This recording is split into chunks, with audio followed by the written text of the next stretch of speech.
It all started with a Facebook post, the kind of post that makes you stop scrolling.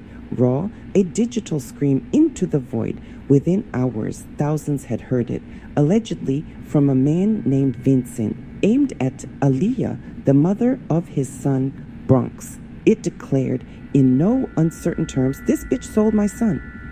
Clicks, shares, comments, an instant firestorm. A picture put faces to names. Vincent, Aaliyah, and a baby. Bronx. Their private pain had become public property, and the internet was ready to feast. Disbelief turned to debate. People picked sides. Vincent's narrative began from a place of hurt and betrayal. He painted himself as present, an active, loving father. He claimed he learned about an adoption through the digital grapevine. A recent DNA test pushed him to go public. It confirmed what he felt and made the loss feel official. He turned to social media as a megaphone for his agony. His language framed him as protector and Aaliyah as the villain. He spoke of missing his son, the emptiness, and his resolve to fight. He said he was never consulted, warned, or given a chance for custody.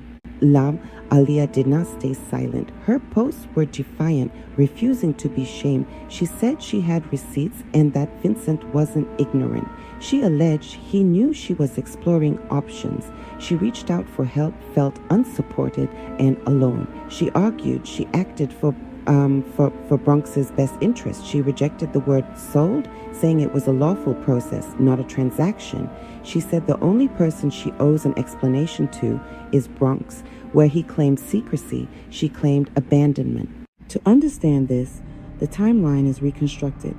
They met around October or November 2024, pregnancy by January 2025.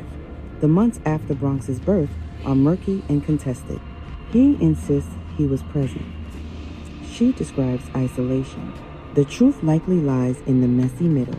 He says the DNA confirmation triggered his outcry on the 8th of March 2026. He accused Aaliyah of placing Bronx through an agency in Cincinnati. She calls it a planned process. He says it blindsided him. When did she contact the agency? What did she tell them about the father? Did papers move before or after paternity was clear? Courts will ask what he knew and when timing matters. His anger suggests the result turned fear into fact. She might argue he had months to step up. This was reactive, not proactive. The DNA answers biology, not responsibility, timing, or communication. The rest depends on documents, not posts. Online, receipts mean screenshots, DMs, emails. Both Vincent and Aaliyah claimed their receipts vindicate them. A long message surfaced, an admission of surrendering rights, postpartum struggle, a plea to not go public. It states, "You the only one that can get him back," and offers to help with lawyer fees. Vincent's replies show grief and anger. "Why not give Bronx to me?" He asks for agency info. She warns not to scare them, says he has rights as father. Screenshots can be cropped, edited, or stripped of context. What plays online rarely survives legal scrutiny without authentication. The DNA isn't a magic wand. It's validation and a first legal step. It grants standing to file custody or to challenge an adoption, not instant reversal. Vincent wielded it as shield and sword to legitimize pain and rally support. Aaliyah could frame it as too late, 9 months and after birth to act. The deepest truths live in signed documents and agency records. Depending on authenticated messages, blame can shift dramatically. Until then, screenshots are signals, not the whole story. The word sold sits at the heart of this controversy. It conjures illegality and immorality by design. More likely, it's an angry interpretation of a legal adoption process. Adoption is regulated, court supervised, not a cash for child exchange. Lawful assistance for pregnancy expenses is not payment for a child.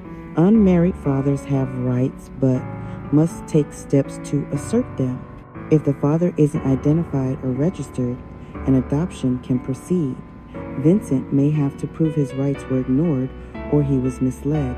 Did she tell the agency about him? Did they try to contact him? Did he establish paternity before papers progressed? The word sold distracts from consent, rights, and due process. His pain is real, but the legal path is specific and sober. Ultimately, courts weigh best interests, not hashtags. If bonding instability exists, courts are cautious to disrupt. The focus is on notices, consents, registries, and timelines, the provable facts. Behind every post are people under crushing stress. The most important person is Bronx innocent, unaware. This digital footprint can follow him for years. Public pressure turns private pain into performance. Unsolicited advice and threats escalate, not solve. Solutions live in courtrooms and case files, not timelines. Parties should hire counsel, establish paternity, and move to intervene if warranted. Counsel can subpoena agency records and verify notice, consent, and status. Her team may show she sought help, informed him, or acted after inaction. Judges prioritize stability, safety, and best interests of the child. This path is slow, expensive, and emotionally draining. Protecting the child means removing photos and stopping intimate disclosures. Those in similar crises should seek legal and social support early. Bronx's future could be with his father, adoptive parents, or open adoption guided by truth and care. Adults should put down digital weapons and rebuild privately. The messages show pain and regret receipts that complicate simple headlines, and a father's raw post that sparked a wildfire. Observers should avoid taking sides, demand facts, and let courts work. May Bronx find safety, stability, and love away from the spotlight. Don't forget to like, share, and subscribe to Da Truth Fan Club.